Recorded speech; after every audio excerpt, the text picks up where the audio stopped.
Demo అయితే చూసారుగా. మీరు ఈ టైప్లో ఎడిట్ చేసుకోవాలనుకుంటే ఎలా ఎడిట్ చేయాలని చెప్పేసి నేను వీడియోలో అయితే చెప్తాను. నచ్చితే ఒక లైక్ అండ్ సబ్స్క్రైబ్ అయితే చేసుకోండి. అలానే సింపుల్గా ఒక 2 మెథడ్స్ అయితే చెప్పేశాను. ఒకసారి వెళ్ళేసి చూసి అయితే ఈజీగా అయితే ఎడిటింగ్ అయితే చేసుకోండి.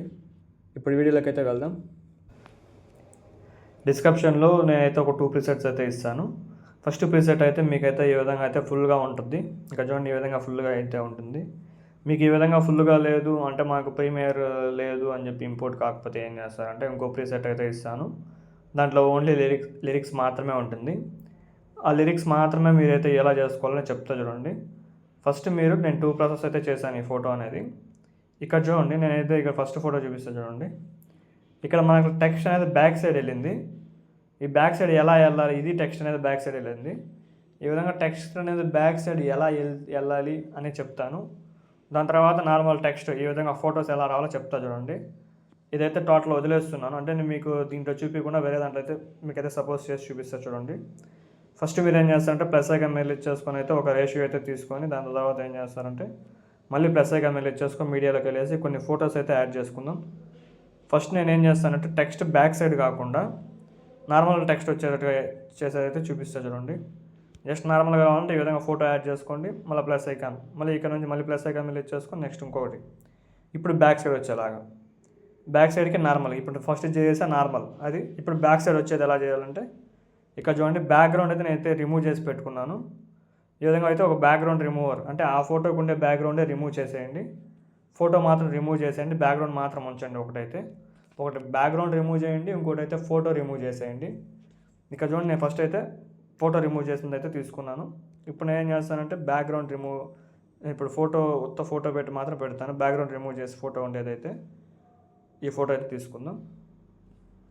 ఈ ఫోటో కాదు, మనం పిఎన్జీ ఫొటోస్ అయితే తీసుకుందాం. ఇందులో మనమైతే ఎక్కడైతే పిఎన్జీ ఎరేజ్ చేసి పెట్టుకున్నామో ఆ ఎరేజ్ చేసిన దాంట్లో ఏదైనా ఒక ఫోటో అయితే తీసుకుందాం. మ్యాక్సిమం సెట్ అయ్యే ఫోటో ఏముందో ఆ ఫోటోనే తీసుకోవాలి. నేనైతే ఈ ఫోటో తీసుకుంటున్నాను చూడండి. ఈ ఫోటోనే దీనికి సెట్ అయ్యే ఫోటో, ప్లస్ ఈ ఫోటో నుంచి నేను రిమూవ్ చేశాను బ్యాక్గ్రౌండ్ కాబట్టి ఇలా అయితే చేసుకున్నాను. ఇప్పుడు నేనేం చేస్తానంటే ప్లస్ ఐకాన్ మీద చేసుకొని షేప్లోకి వెళ్తున్నాను. షేప్ మీరేం చేస్తారంటే ఇలా అయితే 2 హ్యాండ్స్తో అయితే ఇలా అయితే ఇంక్రీజ్ చేసుకొని మీకు ఎంత షేప్ కావాలంటే అంత షేపు మీరైతే ఆ ప్రీసెట్లో మీరేం చేస్తారంటే లాస్ట్ వరకు అయితే డ్రాగ్ చేసేయండి. లాస్ట్ వరకు డ్రాగ్ చేసిన తర్వాత ఏం చేస్తారంటే షేప్ మీద క్లిక్ చేసుకొని మీరు దీన్ని అడ్జస్ట్ చేసుకోవాలనుకుంటే ఇక్కడ చూడండి ఎడిట్ షేప్ ఉంది. ఎడిట్ షేప్లో అయితే రేడియస్ అయితే ఈ విధంగా అయితే రౌండ్గా చేసుకోండి. చేసుకున్న తర్వాత ఏం చేస్తారంటే ఇక్కడ చూడండి షేప్ మీద క్లిక్ చేసుకొని బ్లెండింగ్ అండ్ ఒపాసిటీలోకి వెళ్ళేసి మాస్క్లోకి వెళ్ళేసి ఫస్ట్ వన్ అయితే మాస్క్ అయితే క్లిక్ చేయండి. ఇక్కడ చూడండి పర్ఫెక్ట్గా అయితే సెట్ అయిపోయింది. ఇప్పుడు దీని మీద అయితే మనం టెక్స్ట్ అయితే పెట్టుకోవచ్చు. మీరంటే సపోజ్ వేరేది ఏదైనా చేసుకోవాలన్నా సరే బాగుంటుందని చెప్పేసి అయితే మీకైతే ఇది చూపిస్తున్నాను క్లారిటీగా చేసి అయితే. దాంట్లో చెప్పాలనుకుంటే దాంట్లో చెప్పుండొచ్చు, బట్ దీంట్లో క్లారిటీగా అయితే చూపించడానికి మాత్రమే ఇలా చేస్తున్నాను. ఇంకా చూడండి ధర నేను పెట్టాను. ఇది మనకి ఫ్రంట్ సైడ్ వచ్చే ఫోటో అని చెప్పాను, ఫ్రంట్ సైడ్ వచ్చింది. ఇప్పుడు బ్యాక్ సైడ్ వచ్చేదైతే ఇప్పుడు చూడండి బ్యాక్ సైడ్ ఎలా వస్తుందని చెప్తా చూడండి. ఇక్కడ మనకి షేప్ వచ్చిందిగా, షేప్ ప్లస్ ఫోటో. ఇక్కడ మనం ఏం చేస్తామంటే ఇప్పుడు ఏం చేస్తానంటే మళ్ళీ ఇంకోటి. ఇప్పుడు చూడండి డీకే ఎడిటోగ్రఫీ అని చెప్పి పెడుతున్నా, ఇది పెట్టానుగా. ఇది మనకైనా సపోజ్ ఒక టెక్స్ట్ తీసుకునేసి దీనికైతే ఫుల్ వైట్ అన్న మీకు నచ్చిన కలర్ అయితే ఇచ్చేసి ఈ విధంగా స్వైప్ చేసిన తర్వాత ఏం చేస్తానంటే మీకు సపోజ్ చూపిస్తాను ఎలా చేయాలనేది. దీన్ని గట్టిగా స్వైప్ చేసి కిందకి తీసుకురండి. ఇక్కడ చూడండి మన ఫొటోస్కి అయితే బ్యాక్ వెళ్ళిపోయింది ఇలా. ఇప్పుడు మీరు ఫోటోని అయితే అడ్జస్ట్ చేసుకోవాలంటే అడ్జస్ట్ చేసుకోవచ్చు. ఫోటో మీద క్లిక్ చేసుకొని ఇక్కడ చూడండి మనకు నచ్చిన ప్లేస్లో అయితే అడ్జస్ట్ చేసుకోవచ్చు. Back side colour text change చేసుకోవాలన్నా చేంజ్ చేసుకోవచ్చు. సేమ్ నేనైతే టోటల్ ప్రాసెస్ అయితే అదే విధంగా అయితే చేశాను. మీరు ఫొటోస్ మొత్తం అయితే నేను అదే విధంగా చేశాను. ఇక్కడ మనకి ఏదైనా బ్యాక్గ్రౌండ్ ఏదైనా ఇది చేసుకోవాలంటే ఈ విధంగా జూమ్ చేసుకోండి.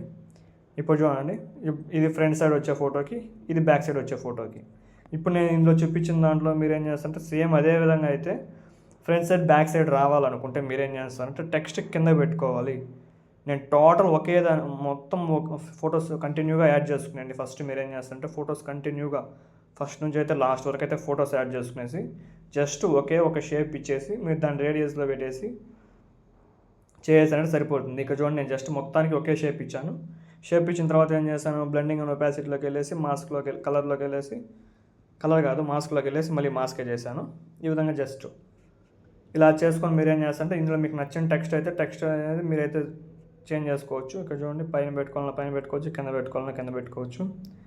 ఆ విధంగా అయితే మూవ్ చేసుకొని మీరు ఏం చేసుకుంటారంటే మళ్ళీ అయితే ఎక్స్పోర్ట్ సింబల్ మీద క్లిక్ చేసుకొని ఇందులో మీకు నచ్చిన రేషియోలో అయితే ఎక్స్పోర్ట్ అయితే చేసుకోండి. Thank you for watching.